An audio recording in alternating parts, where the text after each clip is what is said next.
মাশাআল্লাহ, নতুন সাজে সজ্জিত হচ্ছে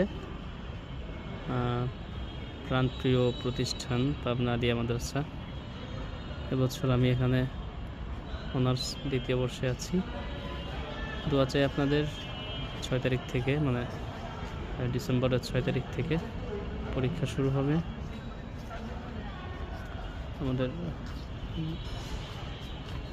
মাদ্রাসা এগুলো ছিল না, আগে এই রাস্তাগুলো ছিল না, নতুন করে এই কাজ চলছে। দেখুন, অনেক ফুলের গাছ ছিল এই সামনে, সবগুলো কেটে দেওয়া হয়েছে। তো নতুন করে রং টং করে একদম সুন্দর একটা পরিবেশ তৈরি করা হচ্ছে। এদিকে গেট করা হচ্ছে মাদ্রাসার। গেট এইভাবে আগে ছিল না। আমি যাচ্ছি না, ওদিকে আমাদের প্রিন্সিপাল সাহেব রয়েছেন। এই জন্য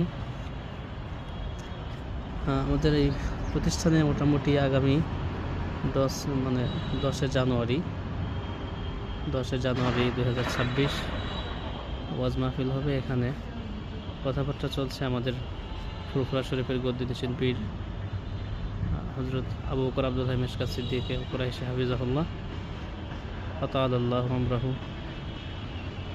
হুজুরকে আনার জন্য এখানে কথাবার্তা চলছে, মিটিং হচ্ছে।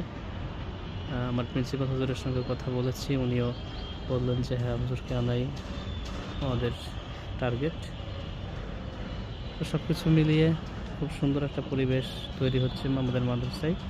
আলহামদুলিল্লাহ, খুবই ভালো লাগছে। এখনও ক্লিয়ার হয়নি, দেখুন মাঠ এখনও কিছুটা পরিচর্যা করা হবে, আর রং টং করে একদম সুন্দর একটা পরিবেশ আনা হচ্ছে ইনশাল্লাহ।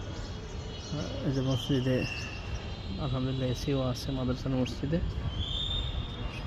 এই যে ইনি হচ্ছে আমাদের প্রিন্সিপাল সাহেব, এই যে পকেটে হাত দিয়ে দাঁড়িয়ে আছে প্রিন্সিপাল সাহেব, পাবনা কামিল মাদ্রাসার প্রিন্সিপাল।